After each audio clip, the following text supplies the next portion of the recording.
What is up? I'm Jared Waltz, Aaron Alterman. It is Thursday, July 21st, and this is Blinkers Off. What's up, man? I'm back. Welcome back. Yeah, it's good to have you back. Had Magic on the last couple of weeks, but you're back, and I tell you what, it's a big weekend to be back, right? The opening of Del Mar, week 2 of Saratoga. We got the great matchup between the Kentucky Oaks horses, and then, of course, the Haskell as well. So it's going to be an awesome week. Yeah, it's, I just took a little vacation, and I thought, I saw that Blinkers Off was starting to go down the rails a little bit, so I thought, it's time to be back. No, I loved, I kind of loved it, to be honest with you. Like, it was nice to, because I would still hop on and edit after the fact, and I would listen to the show in full, just, as you would. And you guys did a good job. I got to give you credit. Your hosting duties you're relieved. I'm sure you're happy about that because you seem like you struggle a little bit with some of the, the words that we needed to say between segments. It's true. Yeah, I didn't do them. I didn't say the words. You say, he says something right here. Normally, I don't know. And then Magic would say something. And then, So. Right.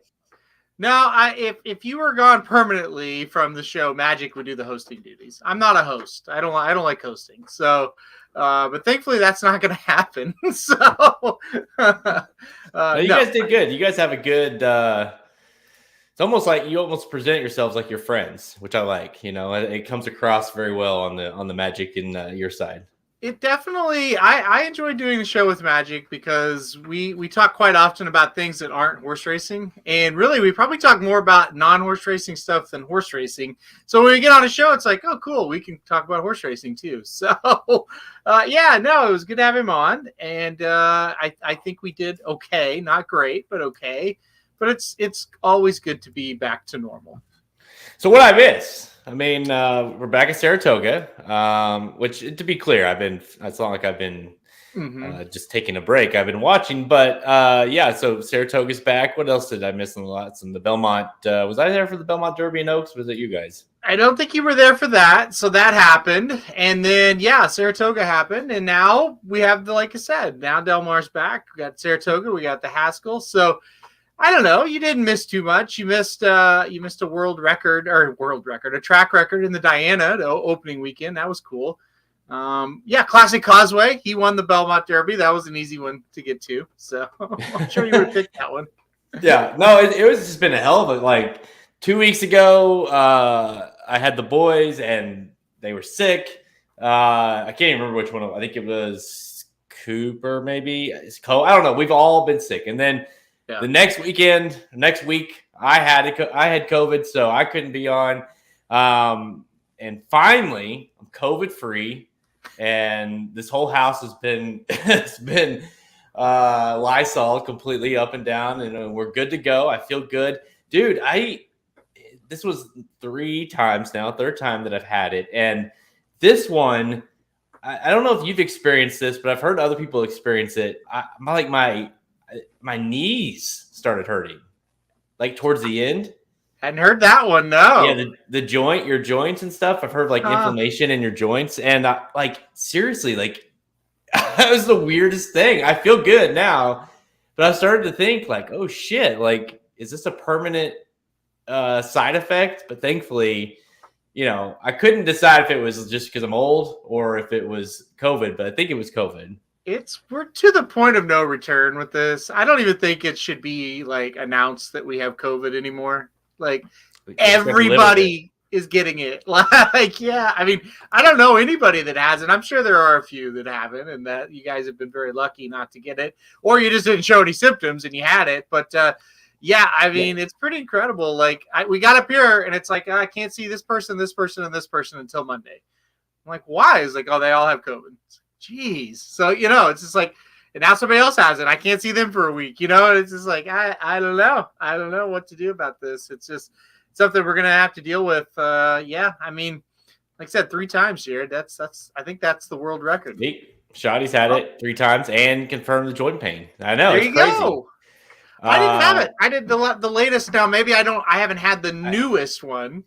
Yeah, because the first 2, I didn't have that at all. But yeah, it was it was noticeable. It was just like you couldn't get like it was mostly when you were walking, but you'd feel it when you were just like laying down and stuff. It was super weird. Wow. Yeah, I know. I was like, I literally have, you're out of breath and so I'm like literally doing nothing. And I'm like, how do my knees hurt?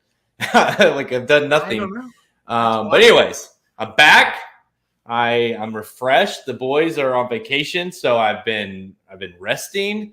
I feel ready. And this weekend we have this Haskell, man, to have the Taba versus Jack Christopher matchup, and you've got now Baffert back in the Taba corner, which adds a whole mix. Obviously, he's dominated the Haskell. He points to the Haskell like he points to the Derby with his horses.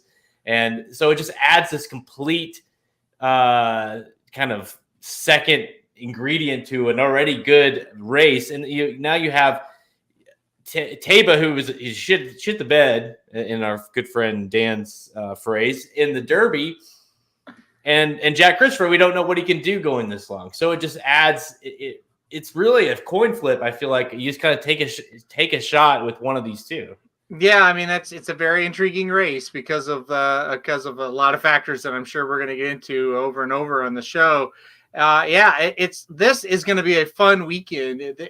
There's some decisions to be made that aren't easy. Picking between those two horses, not easy. Picking between Nest and Secret Oath, not an easy task. And by the way, they're kind of surrounded by races where kind of going to have to be right about one of those horses and then kind of spread another legs because it's not easy sequences that they're in. So it's a challenge this weekend, but it's pretty damn fun that these horses hit the track again after kind of that Triple Crown / Kentucky Oaks, Acorn, Philly sequence. So it's going to be fun. It's going to be challenging to get them right. There's a lot of question marks.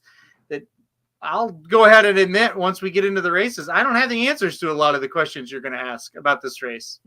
You're guessing. You really are guessing when it comes to these two horses in the Haskell for sure. Well, we're going to talk about the Haskell and CCA Oaks in depth here, and it's a perfect combo of two races to talk about because they're both similar in a sense that you're like, oh yeah, I'm pretty sure Nest is better. I'm pretty sure Taba, or I'm pretty sure Jack can get the distance. I'm pretty sure, but that's it. Like, there's no for sure idea here because both ways you go, you could be exactly wrong in the exact same way. You know what I mean? Like Taba could just romp and Jack Christopher doesn't like the distance. That could easily happen. And in the other one, Ness could, maybe. We've seen her get beat by Secret Oath. Secret Oath could do her thing because she is capable of that thing. And you'd be like, well, I was wrong about that one. And in the other way, like they match up again down the road. Nest gets the best of her. You know what I mean? So it's a tough weekend. And like you said, you're going to have to get a little bit lucky to get these right. Yeah, for sure. And again, get into a lot of the details of it, but there's just not a lot of hard facts you can go on. And so you got to take the ones that you can go on and then fill in the blanks and just got to make your guesses from then on. So it's, the good thing is we've got a chance to see some real superstars this weekend. If Secret Oath wins, if Nest wins and they look impressive, man, how good are those two horses? Or we could see a real battle between those two. It's like, these are two really great horses. Jack Christopher, if he gets a mile and an eighth effectively, he's a potential freak. He's probably the best horse in the crop, right? On the other hand, if Taba comes back and wins impressively, it's like, okay, Derby was a blip on the radar, which was understandable for sure. Maybe he's the best horse in the crop. Like it's really going to be fascinating to see how it all unfolds. I will even go with the scenario when we start talking about it where they both could lose that race. There you go. Let's get into it because now I can't wait. All right, Let's do today's show, which I want to know. We're going to preview and give our picks for Saturday's $1 million TVG.com Haskell Stakes at Monmouth Park, and of course the $500K Coaching Club American Oaks at Saratoga. Then we'll give some rapid fire selections for the remaining stakes action this weekend at Del Mar. Del Mar kicks off Friday. The meet begins Friday, and of course Monmouth Park and Saratoga. Let's go. Dude, they have, I don't know if you're watching this, second and third, no outs. Yeah, You gotta win. You gotta win this game, Astros. Have to win from there. Yes. I made my debut, my live debut on due to Bet Daily today, and I gave out the Astros, and I need to get this thing home. That's turning for home, and you've got the lead. You just have to finish the race. So, how's your dad feeling? How's your dad feeling about the Miami pick? I'm sure he's driving around in the driver's ed car, pissed off right now. He's probably yelling at all the kids right now. Yeah. He definitely. I'll get a text as soon as he gets off work. He will be very upset about that one. And yes, I shouldn't have picked them. Shoddy, we are Cardinal fans. Yes. Yes. We're not like the biggest baseball fans in the world, but we are Cardinal fans for sure. Yeah, I mean, if if I'm rooting for a baseball team, it's the Cardinals. Let's put it that way. We're more of like the playoffs are here type fan. Like we're not watching a day in a day out. But yes, we are for sure. Yeah. I grew up being. I mean, that's how everyone asked. It was weird. Like for me, because I'm a Chiefs fan, Kansas City Chiefs, and I'm a St. Louis Cardinals. And it's just how I grew up. My family was that way, and I never liked the Rams, and I never really liked the Royals, and I don't know why, but just is how it was. Yeah, yep, absolutely. I tried to get into the Rams, and it's like no, I never really. Even when they were really good, I never was just like a huge fan. Like I hoped they won, but that was it. Yeah, I have a lot of good memories of the days of being a kid going to Cardinals games, and like obviously like Ozzie Smith. Of course, he was towards the back end of his career, but all those days of going to the games and the old Busch Stadium, and it's lots. The Mark McGwire days, and really fun being a Cardinals fan over the years because we've been lucky that. Wasn't the same way for the Chiefs for me growing up as being good, but the Cardinals were always pretty good over the years. Oh yeah. You can usually count on them. All right, let's do some. Kurt Warner was a cool story back in the day. Yeah, I mean, I never not like. That's the thing. Like, I did not like the Rams or the Royals. I just wasn't a fan of them, I didn't, but like when the Royals say not too long ago when they had those couple years are good and of course won the World Series, I rooted for them. Yeah. For sure. Because it was, it was a great story, and same with the Rams, but I definitely I just couldn't, I went to I remember going to a Rams game once when I was like in high school, maybe before high school, back in the Edward Jones Dome. And it just wasn't, I was like, oh no, this wasn't Arrowhead. I couldn't get into it. It was you're apathetic about the Rams or the Royals, right? It's like you don't hate them, you don't like them. And it's just like whatever. Yeah, and that's how most of their fans are. I was gonna say that's how it felt being there. It was like a Monday night game. I remember they're playing the Redskins. Of course, Deion Sanders played for the Redskins at that point, and it was weird. It was just like big thing would happen, and it'd just be like. Whereas Arrowhead's is pure insanity on a Monday night game or any game. Oh yeah, any game. Yeah. So it was different for sure. But all right, let's do some Haskell. What do you say? Do it. We got Haskell first. We'll do CCA Oaks. All right. Monmouth Park on Saturday, race 12, the TVG.com Haskell Stakes grade 1 worth $1 million for 3-year-olds going a mile and 1/8. And this is a Breeders' Cup when you're in for the Classic. So as we get to this point, this is kind of the really big kickoff for deciding or at least getting an idea of which 3-year-olds are our top 3-year-olds. As we know, this summer we'll kick off with the Haskell and the Jim Dandy, the Curlin, and of course the Travers. And this is like step 1. And we've got and this one's interesting because you've got a field of 8, but you've got 2 3-year-olds in Jack Christopher and Taba, who I would argue are relatively unknown when it comes to this 3-year-old, top 3-year-old. We know they're classy. We know they're ultra talented, but how good are they? We're going to find out here. And again, it is a Breeders' Cup when you're in for the Classic. So which one of these horses points towards that race. And you could argue that you've got a few Breeders' Cup winners in here, because what if Jack Christopher doesn't like the distance? What if Barrio points to the dirt mile or whatever? You've got some options with a bunch of these horses who need to make a point here in this race. Taba versus Jack Christopher. What you got? Yeah, I mean, it's just like you said, you have a lot of questions and not a lot of answers. I mean, you start with Jack Christopher. He certainly has checked all the boxes at this point. I mean, he looks like a superstar, but the distance is definitely a weird thing for him, because we watch his races. He relaxes pretty well early on.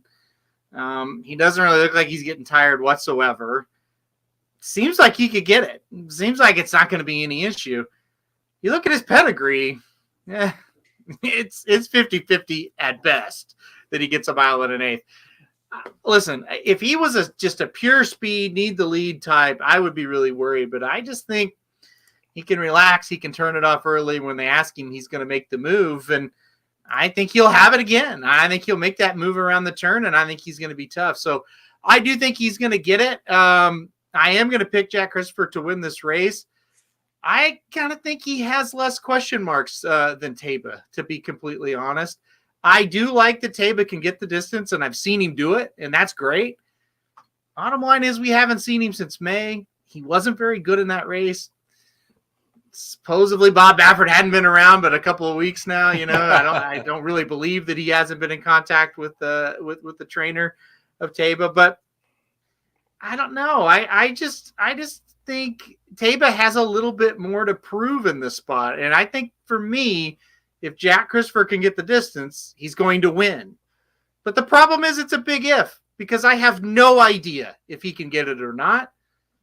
So I don't have a real strong opinion, but I am going to pick Jack Christopher on top. Yeah, the quote was from Baffert. The Kentucky Derby was a tall order for him. I don't know what happened in the Derby. I wasn't around. I put that on Twitter, and it just blew up because people are, come on. I don't know what happened. That's the question, because he just wasn't very good. Yes, he was close to a pace, a very hot pace, but there was others that were too and stayed on. And for what the talent was that you expected out of him in that race, you would think he would have, he didn't run one way or another. He just kind of ran in place the whole rest of that race, and got 12th, beating, almost 18 lengths that day. So, all right. Astros won. Yes. Woo! Okay, never mind. I can move on with my life. All right. So then, so that's the concern. Now you go back a race, San Diego Derby, he was unbelievable, especially when you consider that was the second race in his career. You got to think. Bob Baffert has won this race a record 9 times. He's going to go for 10. Like I said earlier, he points to this race like he does the Derby. And, of course, the Derby was a complete mess for him considering everything that happened. So this is kind of his Derby. He's pointing his best horse, his best chance. I don't believe that he's going to, especially everything he's been through and what he's kind of got under the, all the mix of shit that has followed him all year. Like, he's coming into this race trying to win and make it 10 times. So he's going to run a huge race. And really, I'm so intrigued by the draw and where these horses get positioned. Jack Christopher and him both possess very fast speed, and I would argue Jack Christopher's faster on the front end. I just wonder how this race is going to play out. My gut says that Taba drawing inside will be in front, but what's Mike going to do? That's just you've asked a few times about that, probably in texting back and forth, and I've told you each time I have no idea. I don't think you can know unless you know the intent of the rider. I think Taba's going to be in front. I think if you look at Jack Christopher's all 4 of his races, it seems like he breaks well enough to be put on the lead, and they kind of hold him back. Like, I think Jack Christopher is faster than Provocateur, right? But he was behind him until the top of the stretch. It looks to me like they like to give Jack Christopher a little bit of a target. Now, it's easy to let Provocateur go out in front of you when you know you're going to catch him. It's not so easy letting Taba go out in front of you. So that's where it comes into play of like, do you really just let Taba go? Probably not. But does Jack Christopher run better with a target? Yeah. I don't know is the answer. It's going to be one of the two. Those two are faster than everybody else. I don't know who's going to be on the lead. Here's what I know about Taba. I've been all over this horse since March, following every single move this horse has made. And even though he was the pick in the Derby, I think we were holding our breath a little bit just based off of course, going into it off only his third race. But also the workouts were interesting. If everyone remembers, you'll have that, he hasn't worked, and then he's going to do this kind of blowout thing. And then he did do something and it wasn't ultra impressive. You know what I mean? There was a lot of workout related concerns going into that race. When you look at the way this horse has been working since the Derby, he's working dramatically better, not just before the Kentucky Derby, but he's working out better than he has all year. He's working fast. He's putting bullets. He's going, 6 furlongs, 2 back. He did 3 back, I should say. He did 6 furlongs and 111 flat, which is incredible considering what he had been working. He did 5 furlongs last out in, I think it was almost 59 flat. So he's working well. Not only does my gut say that he's going to be on the lead, I think that what do we know about Bob Baffert when he brings a horse in here? He typically just sends him, right? Mm-hmm. I mean, obviously that's kind of his kind of horse anyways, but you almost just think, well, we're not going to really fuck around with this, right? We're going to do what he does best, and we're just going to run, and you're going to have to try to catch him, which I think puts Jack Christopher, I get your point, and you're probably right. It puts him, he hasn't had to try to run down a horse like Taba yet. No, he's had to run down horses that aren't very good. Now the good so now all of a sudden he has to do that. Plus he's going longer. Does he have that kick still? There's question marks there. There definitely is. And like I said, we were talking about it last night, and you're like, wow, you're picking Jack Christopher. I was like, look, I don't know who's going to win this race. I mean, I don't. I just feel like he's shown that he's a little bit better. He has the least amount of question marks around him. But I have no idea if he's going to kick on. If he kicks on at 1 1/8 like he did at a 7 furlongs and a mile, he's going to win. I'm very confident of that. He looked pretty brilliant, okay? But I have no idea, and you're right. I don't think he can let him get out away from him. But if he shows that acceleration on the turn that he's been showing these other races, he's going to be right there with him, right? Then it's just a matter of who can outfinish who. And I don't know that answer. I have to look at what I'm seeing on the track. He just does everything so effortlessly. And even Taba, when he won, the Santa Anita Derby, he had to really bear down, and he had to go get Messier, where it just seems like Jack Christopher seems like he's goofing around out there, and he's just dominating these fields. And I just couldn't get away from him, but I get it. Taba certainly has no distance question marks. None. He should love it.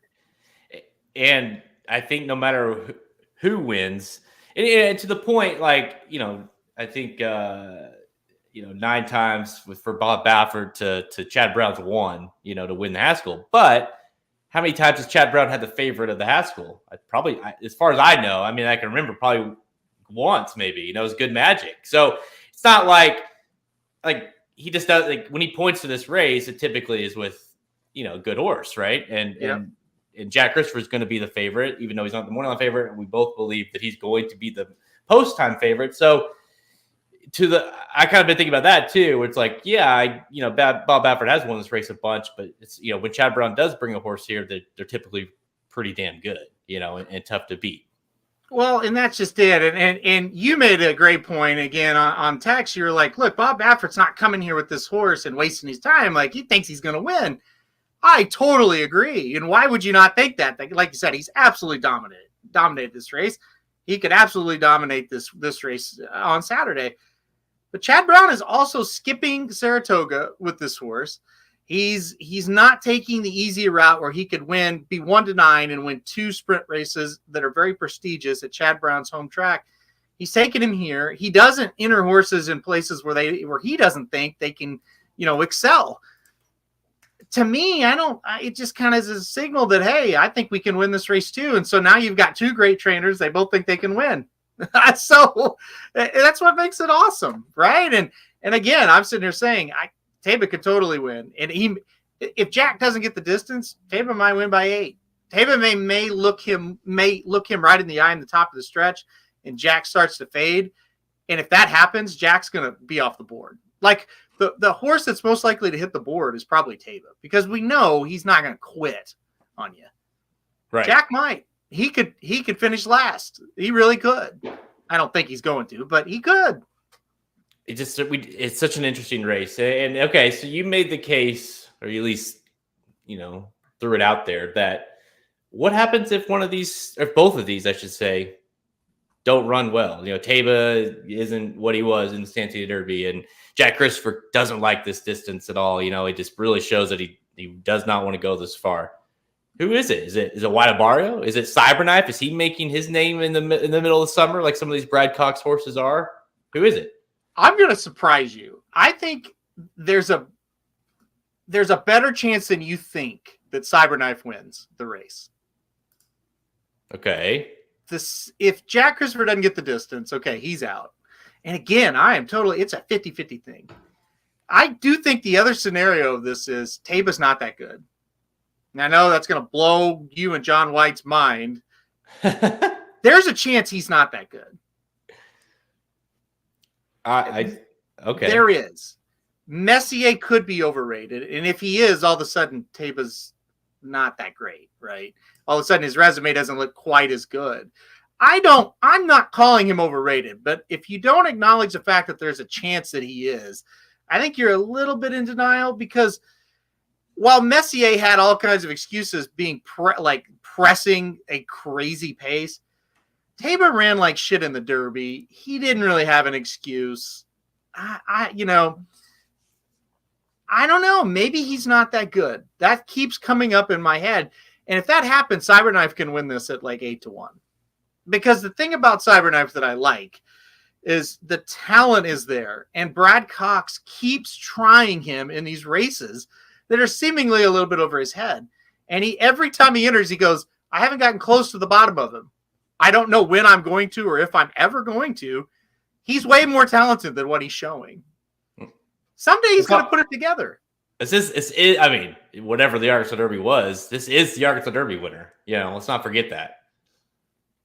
So, and you're right. And we've seen it with a few of his this summer, where they start to kind of, these 3-year-olds of his start to kind of emerge, a little bit. And Cyberknife, it would be a very fitting horse to win this. I agree with you that if for whatever reason this thing doesn't play out, or you hit the top of the stretch and Taiba wants, maybe it's that, maybe Taiba wants, it's like, oh, he's just not as good as, or something's wrong or whatever.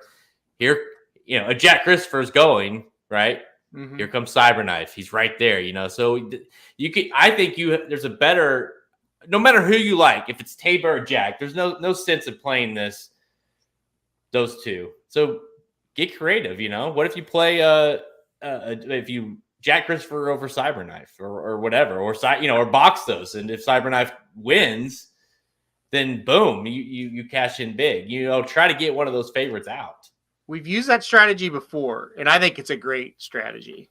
You could almost, depending on the odds, I'm leery of saying it because the odds may really surprise us. But if you just keyed Cyberknife in second and put one of those other ones, it kind of reminds me of like Flightline versus Speaker's Corner. Holy shit, it's going to be great. And it's like, yeah, but one of them's going to wear the other one out, and then some dumb horse is going to get second. I could see that playing out. I really could. But again, there's so many question marks. It's just there's so many things that are just so unknown. And you just wish that Messier had another race after the Derby where he could have come out, and whether he looks good or bad, it's like, wow, Messier looked great. Remember Taiba? He beat him. Wait till he comes back. But Messier's nowhere to be found, if Jack Christopher ran a 2-turn mile instead of a 1-turn mile, you could be like, well, at least he went 2 turns. It's like, yeah, he didn't though. They were 1 turn. It was a 1-turn mile twice. So right. It's just, you never know. So you really just have to pick your poison here, go with it, and understand going into the race, you're making trying to just make a lot of educated guesses without a lot of hard facts. Jared wants to know any thought on Dale's horse, Howling Time. Of course, finished second, got nosed out by Cyberknife in that Matt Wynn last out, won by 5 the time before. Definitely seems like he's been better since, really going to the lead. And my issue with that is that, well, there's a lot of speed in this race, and speed that frankly is a lot faster than Howling Time. If he wins, I quit. Probably maybe for a good couple hours. No, I'm with you. There's no way. I'm going to be at Saratoga Saturday. There's not enough alcohol if Howling Time wins. There's not.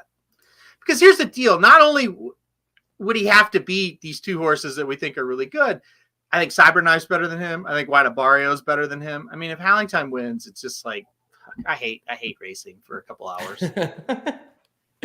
Well, I agree. I just don't see it happening, Jared. I think he's one of the horses. There's a few in here that have shown speed. So that should get hurt a little bit by having speed in the race. White Barrio, no thoughts on White Barrio? Listen, I think he's a decent horse. Then that's kind of where it ends for me. I think getting a Rosario, it might help, it might not. I think he's a decent horse. I think he can get third for sure. I think he's going to show up and run a good race. I don't think he's as good as those horses. I think he's more of a kind of the West Virginia, Oklahoma Derby type. All right, final question. We kind of do this with some of these horses, some of these kind of races. Who's the best horse in the race? And most importantly, this is a Breeders' Cup Classic winning you're in. So obviously someone's going to get into the Classic by winning this race. Do you think there's a legit, that may be a stupid question, but do you think we have a nice top end to this division right now in the Classic division? Is there a legit Classic horse that could win this race? Not with the current situation that we have. I think we've got 2 or 3 older horses that are just plain better right now. Can the winner of this race be the 3-year-old of the year? Yes, I think it's possible. Yeah. Can they win the Classic? They're going to need some horses to drop out. Listen, though, it's July. The picture right now is going to be different. Well, hopefully it's not, but it probably will be different in November, right? So maybe. But at this present time, I don't think the winner is going to win the Classic. No. I'd even argue that the winner of this race, of course, I think, well, it'd have to be Tabor or Jack Christopher, in my opinion. Especially Jack Christopher. The winner of this is the leader in the clubhouse and for the 3-year-old division right now.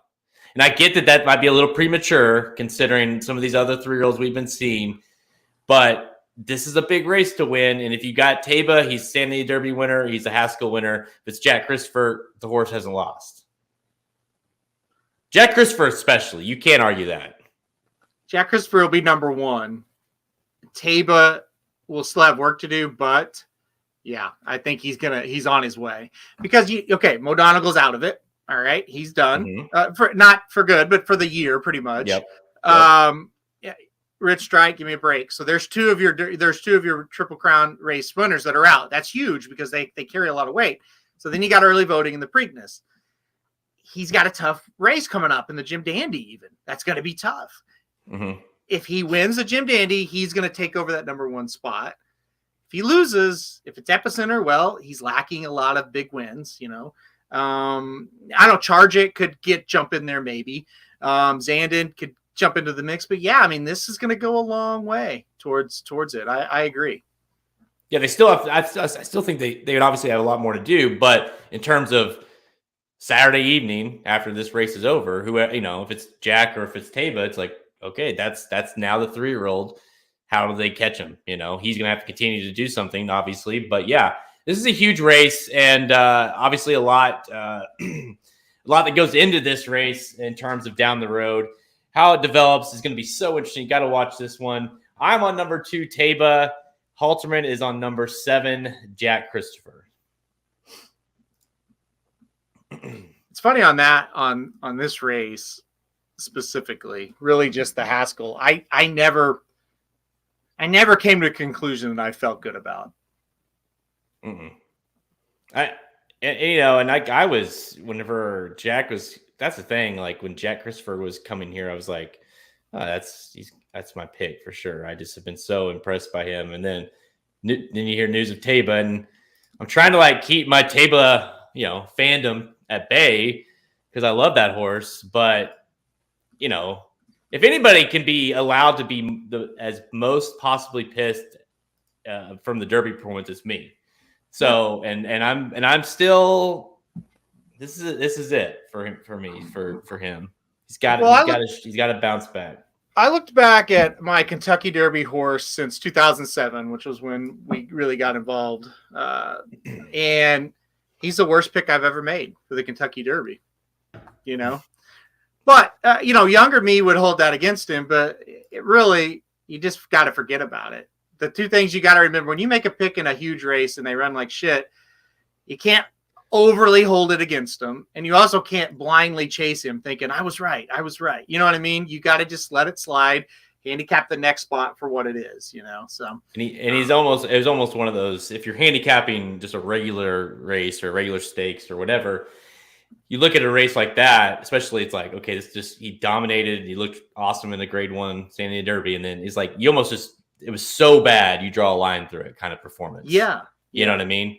Yeah. And I think I think we can all agree from any handicapping perspective, the Derby is such a weird outlier that you almost have to throw it out because it just, it made no sense whatsoever. And I think even from the winter on, right?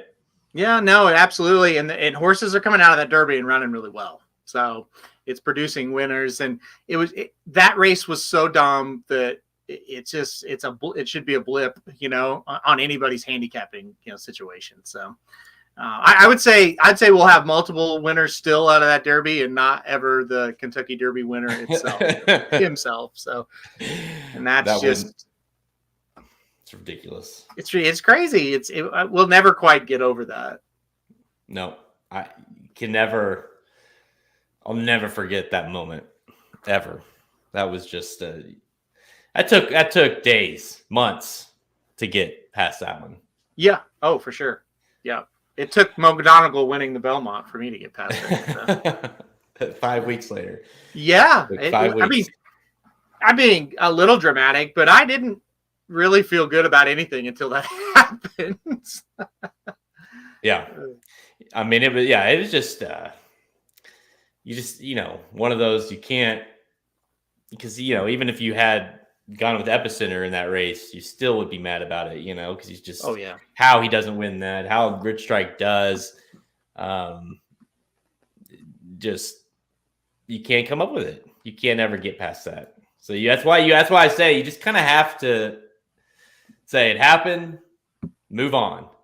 Yep. Forget it. Don't use it as a factor, a data point in any way, because if that was the result, you cannot, you can't say, well, that result was crazy, Rich Strike, that makes no sense, and then say, oh, well, Tabor ran really bad in the race. Well, it's like, I mean, I get it, but until proven, I think you got to use it until proven otherwise kind of factor. We get to see Rich Strike again, and it's like, oh, well, that was not good.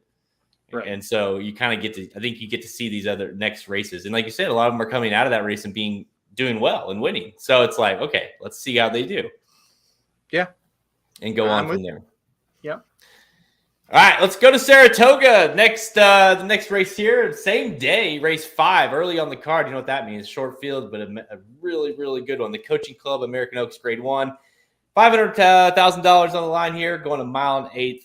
Field of 5, and it's not a Breeders' Cup winner in race, but we know these horses, at least a few of them, are Breeders' Cup calibers. Dude, we get it. We finally get it. The rematch between Nest, the 3-horse, and 5, the Secret Oath. Of course, what's so interesting about this race is Secret Oath won the last time they faced each other in the Kentucky Oaks, And then both horses went on to face the boys their next starts. Nest ran a huge race in the Belmont, and Secret Oath kind of ran sneaky good in the Preakness, just couldn't get it done that day, finished fourth. But yeah, they both faced the boys in their next starts, and now they come back, they clash again in the rubber match, let's call it. Dude, Nest versus Secret Oath. Here we go again. We got a kind of a 2 stars in a race, and you got to figure out which one's better. I can't wait for it. It's going to be a freaking blast. You're so lucky you're going to be there. Man, it's going to be a good one. Yeah, I'm really looking forward to it. I love, we love Secret Oath to death.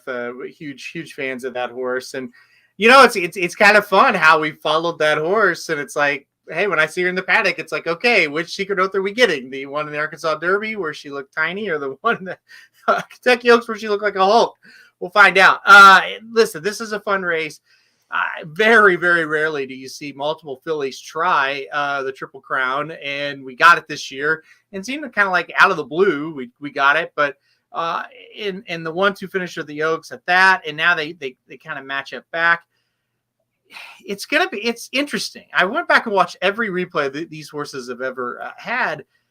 Secret Oath really runs kind of the same race every time since she's gotten good, I should say.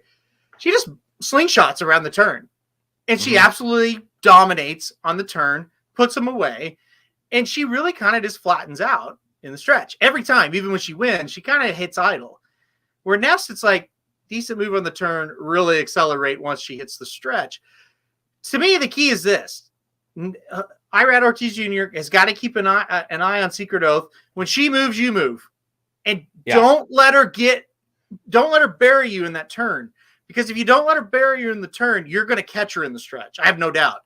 But if she buries you by 3 or 4 lengths, you're done, and you're going to make up ground slowly like you do, and you're going to get beat by about a half a length or a length. Got to keep her within your range. If you do, you're going to wear that horse down in the stretch. I absolutely love both these horses. I don't care who wins it. I really, truly don't. But I do think Nest will win it this time. I do think Nest turns the table on Secret Oath. Yeah, I'm going to need you to get in the paddock and report to me and tell me what you saw. If you're seeing Secret Oath Arkansas Derby, if you're seeing Secret Oath Kentucky Oaks, if whichever one you see is going to dictate how I'm going to probably bet that race, because you're right. Like, you and I, the story goes, you and I weren't even standing with each other. I was, I can't remember. I was in the paddock and you were somewhere else, but we both saw Secret Oath separately in the Kentucky Oaks before the Oaks. And we're like, oh shit. Cause we were, we didn't have her picked on top, and we're like, oh, she looks really good.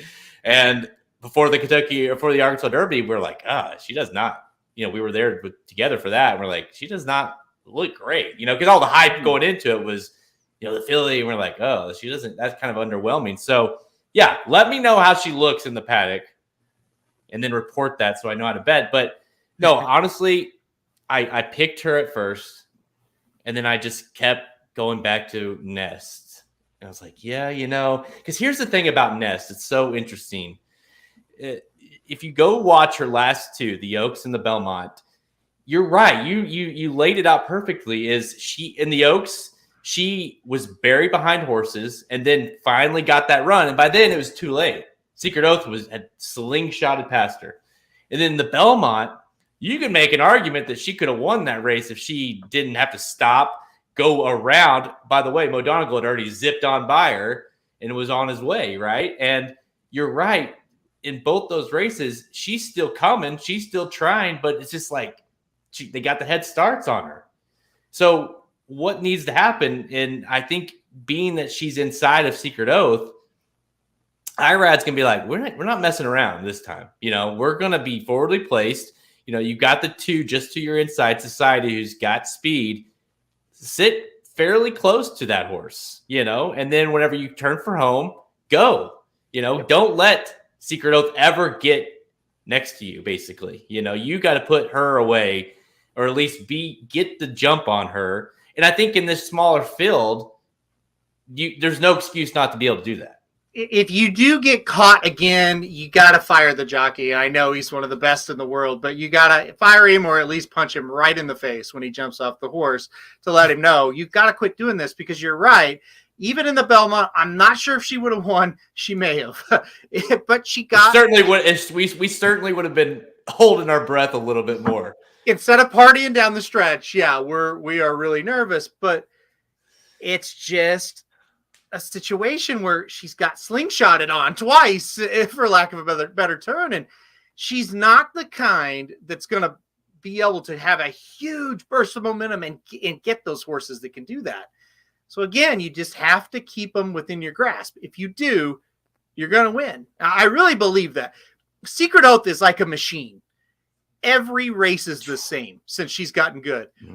Whoa, look at the move. Flatten out. She reminds me of Exaggerator a little bit. Remember Exaggerator? He had a massive move, but if it wasn't the slop, he couldn't really maintain it. But he could win because he could put you away and you couldn't quite get him. But you could get him because he'd kind of hit the wall after he made that move. Secret Oath kind of does that. And that's not a knock on her. That's just what I see with my eyes. She does it every time. But the move is so good that you can't really ever get her.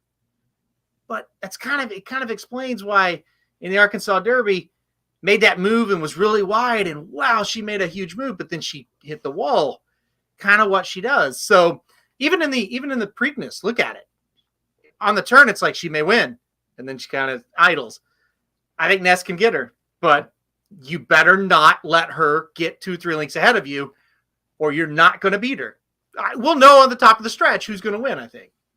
This has the makings of one of the classic, Saratoga races that we're used to seeing in the summer. Mm-hmm. There, where they're going to hit the top of the stretch, and you're going to say, "Here we go. Yep. This is what we wanted." And that's the thing. Both horses fire pretty much every time, like you said. So yep. You kind of have, basically, unless something goes wrong, that's the horses that will be right there down the stretch. You're going to see that epic, like you're not going. That's what's so great about this race. I think 5 horses, 2 of them are these horses, and so you're going to get that. You in the Oaks, you can make the excuse, big field and blah blah blah. Whatever. There's no excuses here. You're going to get that duel. Who's better?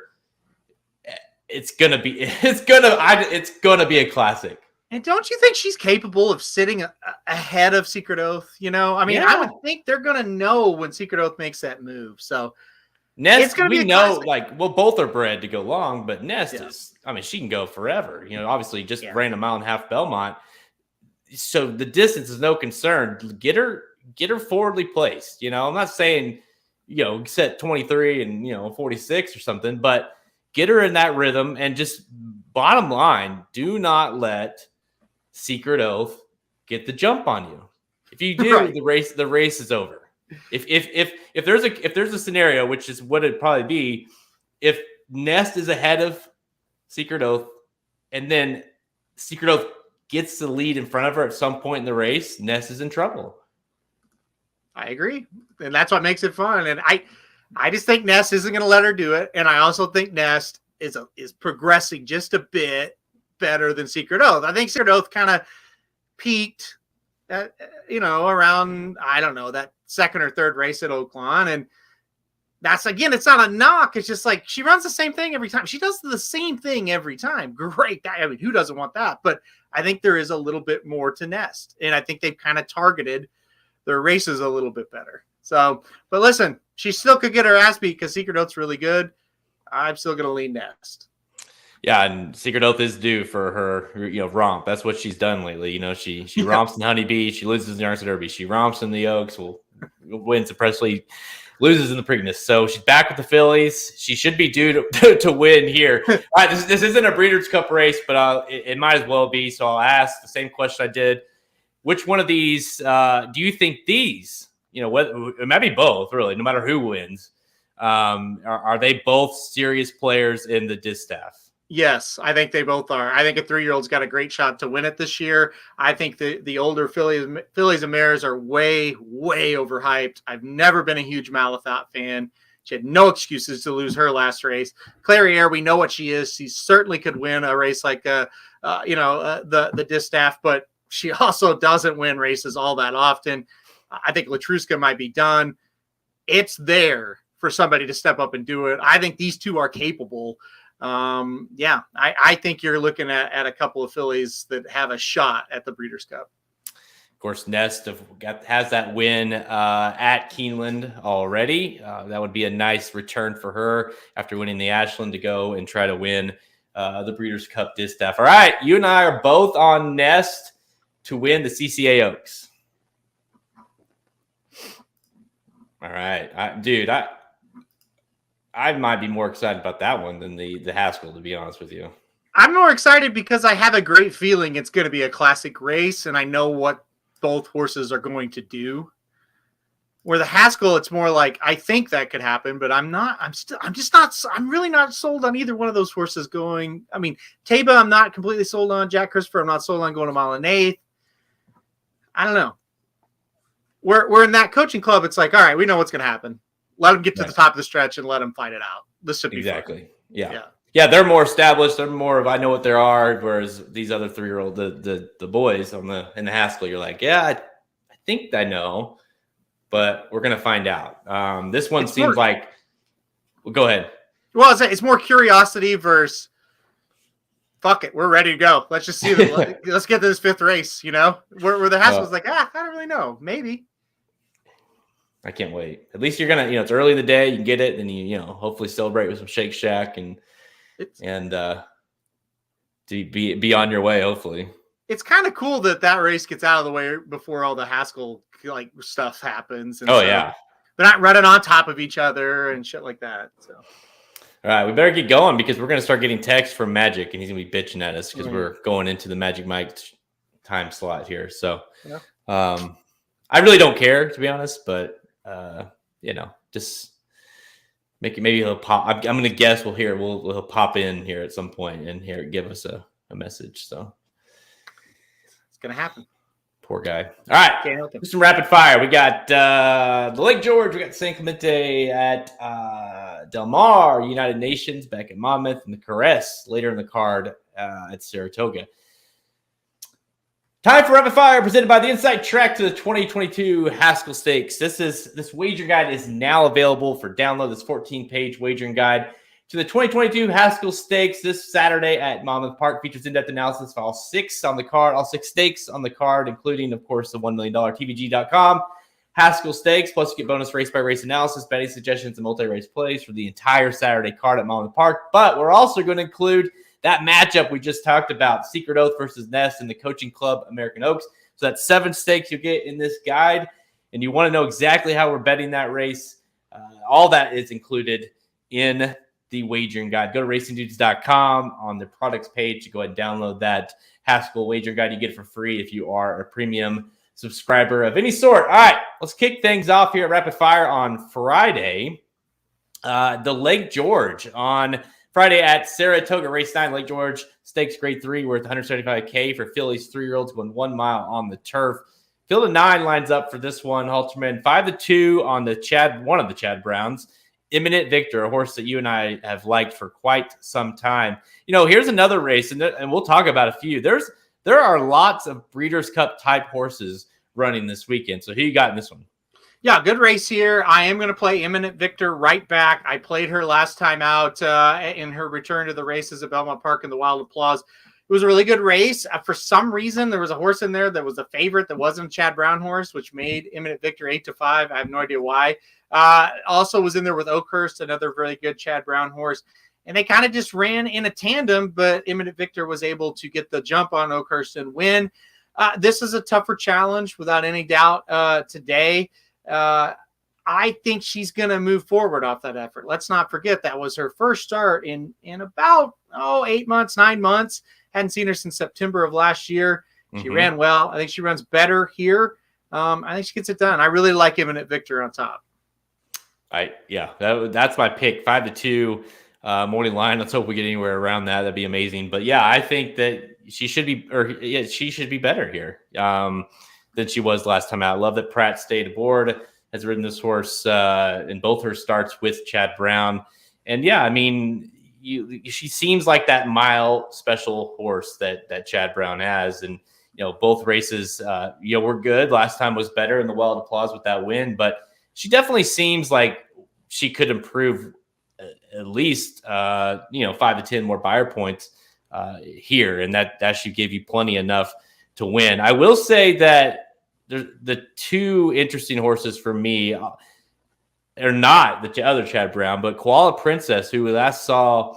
And I want to say I picked, which is not a good pick, but I want to say it was my pick to win the Breeders' Cup Juvenile Fillies turf. But last time we saw her was in the Breeders' Cup, had won 2 nice races in a row, and then, of course, lost in that Breeders' Cup. But, ran okay, finished 7th, only beaten 2 1/4, was coming late. But that race was obviously a very highly productive race with Hottie. Pete Bianca was in that race. Of course, at 1. So, I mean, it's like that was not a terrible race. And, so Koala Princess, hadn't seen her since the Breeders' Cup. She's interesting. And I think Skims, another 92 horse, is interesting as well, getting Rosario aboard. So those are some interesting horses that I like that I'll be playing underneath. But I'm with you. I like number 6, Imminent Victor, as well.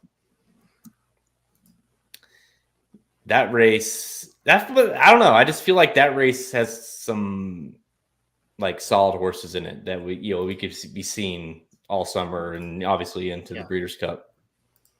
So the sun is out at Saratoga and it is pouring down rain.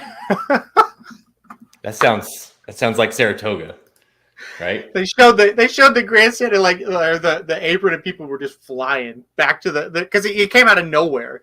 Like literally, the sun is out and it's pouring. Incredible. It was pouring earlier this morning. Yes, it was. Yep. All right. All right. How about we go to Del Mar for the first time on Blinkers Off in 2022? Race 11, San Clemente Stakes, grade 2, or $200K for fillies, 3-year-olds. Another filly 3-year-old race going 1 mile on the turf. Another same kind of setup as the last one at Saratoga. Field of 12 in here with a scratch of Miss Maddie B. And I know it's still early. We don't have a fill for Del Mar yet. Certainly not the turf racing at Del Mar yet. But, dude, I mean, as we know, as it goes at Del Mar, you've got a field of 12 3-year-old fillies running a mile on the turf. Can it get any more difficult here? No, I mean, like I said, typical Del Mar race. They're all the same.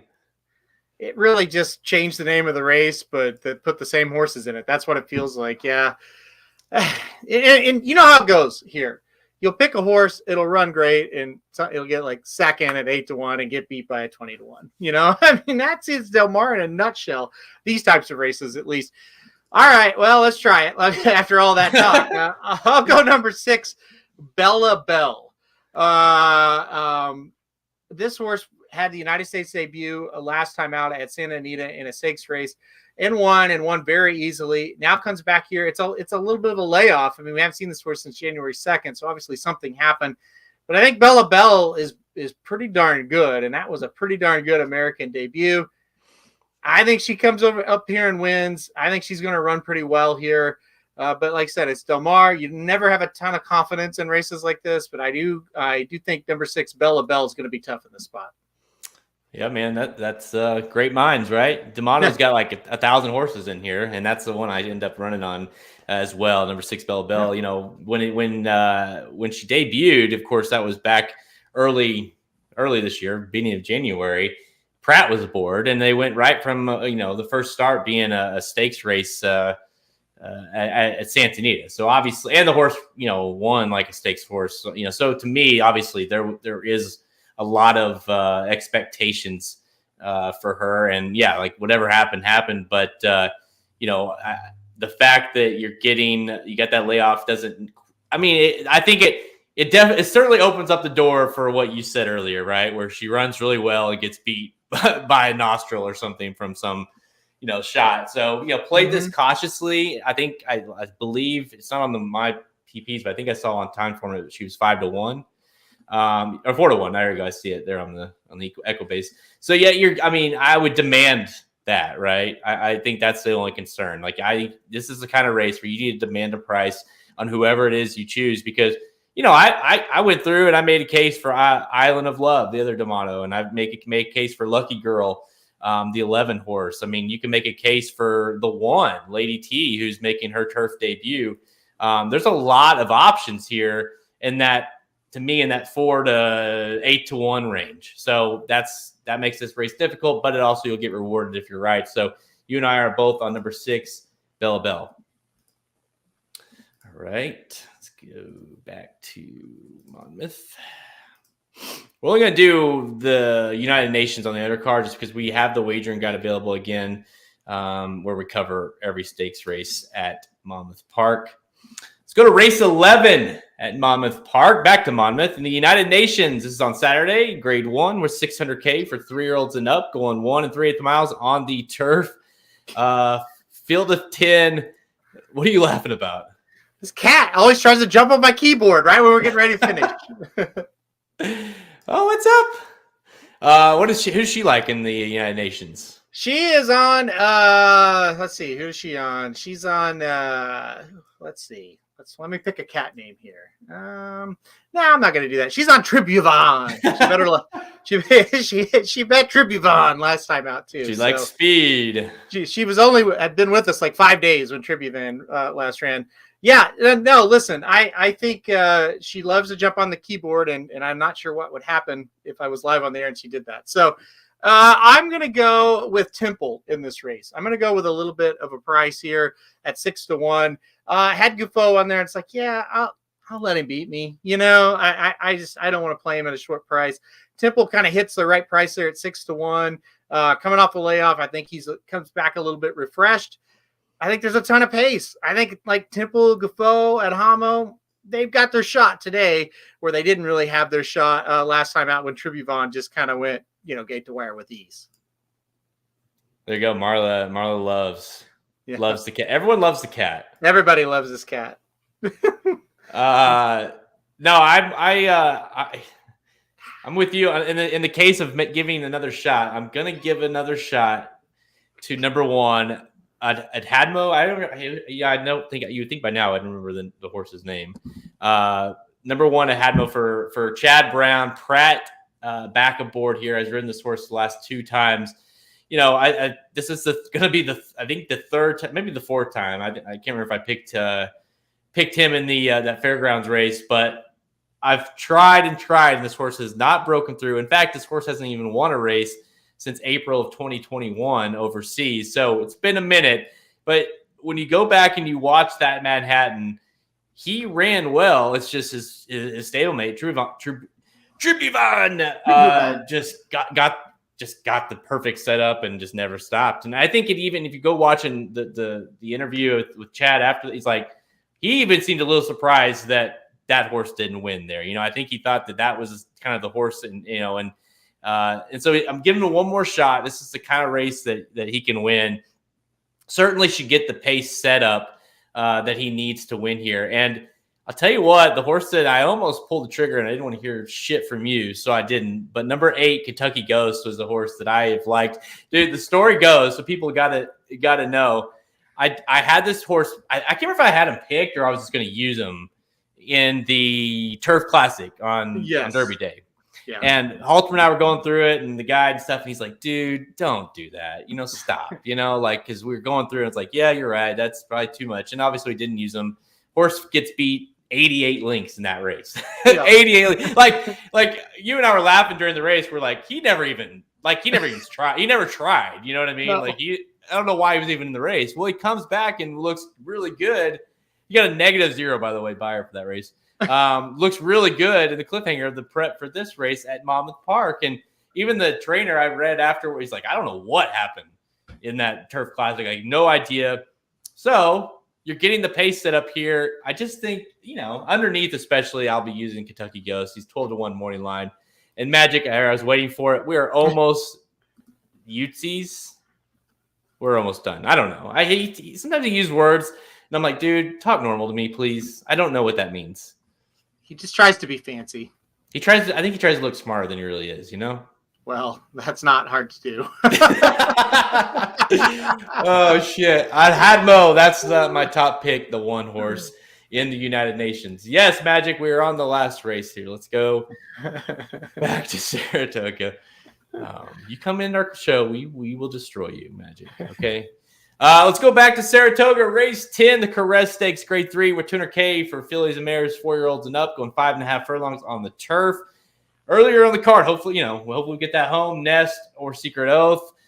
This is kind of the highlight of the card being later in the card. Field of 10 lines up for this one, Halterman. And this is a lot like, I think, a little bit like the Del Mar race where you're trying to figure out like who's who here. A 5.5 5.5 furlong sprint on the turf is never easy to figure out, especially at Saratoga. So, who you got? I'm going to go with the thought process of Brad Cox has number 1 Caravel straightened out. At one point, this horse was a really, really big superstar and won this race last year, and then went right downhill. Shows up in the Brad Cox barn. Wins on debut for him. Wasn't great in the Twin Spires Turf Sprint. Was taken on the boys that time around. Got back to the Intercontinental last time out. Was able to win that race and look pretty good. I'm going to go right back to Caravel, the 1 horse here. I think she's going to be tough in this spot. I'm the captain. What's the movie? Captain Phillips. I'm the captain now. I'm back. Magic. Great. Caravel is certainly the most likely winner. Like, I thought that horse looked really good in the Intercontinental last time out. And honestly, I kind of messed around with a bunch of different ideas of horses that ran in that race. And you're like, she clearly was the best that day, and that was going longer, cutting back. So I'm mostly going for a new shooter. I think here in terms of trying this kind of turf race for the first time. And I would number 8, Super Sensational. I think this horse is interesting.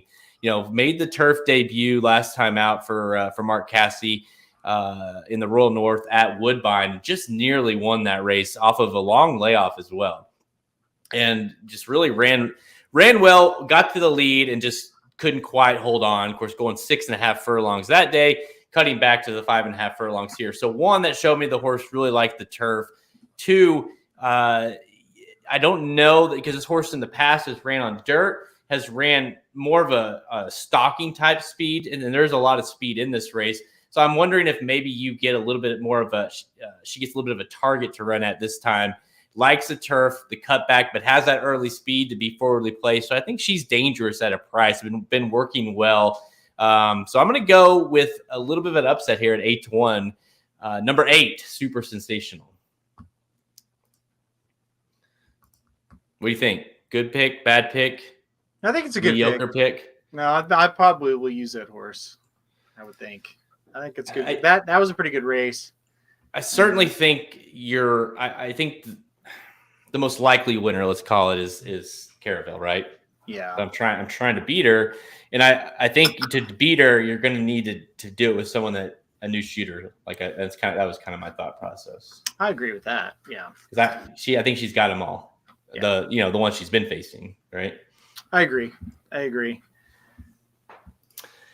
right, it's all done. We have to check us out at racingdudes.com for our free picks and, of course, our premium selections on our products page. Click the Get Racing Dudes premium button at racingdudes.com to learn more. Remember to go get your hands on that inside track to the 2022 Haskell Stakes wagering guide. It's now available. 14 pages, covers the entire Haskell Stakes card, all the stakes on the card, and, of course, that CCA Oaks bonus from Saratoga. And, again, if you're betting these races, don't forget to bet with us at BetPTC.com. You get that $200 new member bonus. Enter promo code DUDES at betptc.com and start betting with us today. RacingDudes.com, your destination site for all free horse racing picks to all the major horse racing tracks. We're on Twitter at racing_dudes, Instagram, Facebook. That's quick. Nick showed up and then we're leaving. Well, Nick probably showed up because I thought it was Magic Mike. So don't worry, they're coming around right after us. Yeah. He sits down. He's like, I'm ready. He's like, oh, that's it. See you guys. Remember, you check out all episodes of Blinkers Off by visiting our podcast page at racingdudes.com, Apple Podcasts, Spotify, Google Podcasts, all the places you listen to your podcast. We are available, or you can go to YouTube. Just search Racing Dudes or youtube.com/Racing Dudes, and you can watch all these episodes there. The Magic Mike Show, who is not so patiently waiting behind us, will be next for the Saturday cross country pick 5 preview. I don't know what all races are included in that cross country pick 5, but They will be discussing all 5 of those races up next. So just stay where you're at, unless you're listening to this podcast version of this, and just go to the next episode on Magic Mike. Shouldn't be hard. You can figure it out. All right. Final thoughts, Alterman. Have fun, everybody. Have fun. You have fun. First 100% day chance back. of fun. First day back to Saratoga. You technically are up in New York, but first day at the track for 2022 at Saratoga for you. 100% chance of fun. 100% chance. We'll see. Should be a good time. I think I'm going to see some people I haven't seen in a while, like always. So should be good. I think Saratoga Slim, Vinny, he's going to be there. All kinds of things. Don't fall off the balcony. I'm not going to do that. I'm not even getting up on a balcony. First level. Hopefully I can drive home after. Halterman's the kind of guy that he's not allowed in the second level. He's only first level. He's a first level kind of guy. First level kind of guy. Yep. In all categories. All right, guys. I'm Jordan Welch. He's Aaron Halterman. We'll see you guys next time.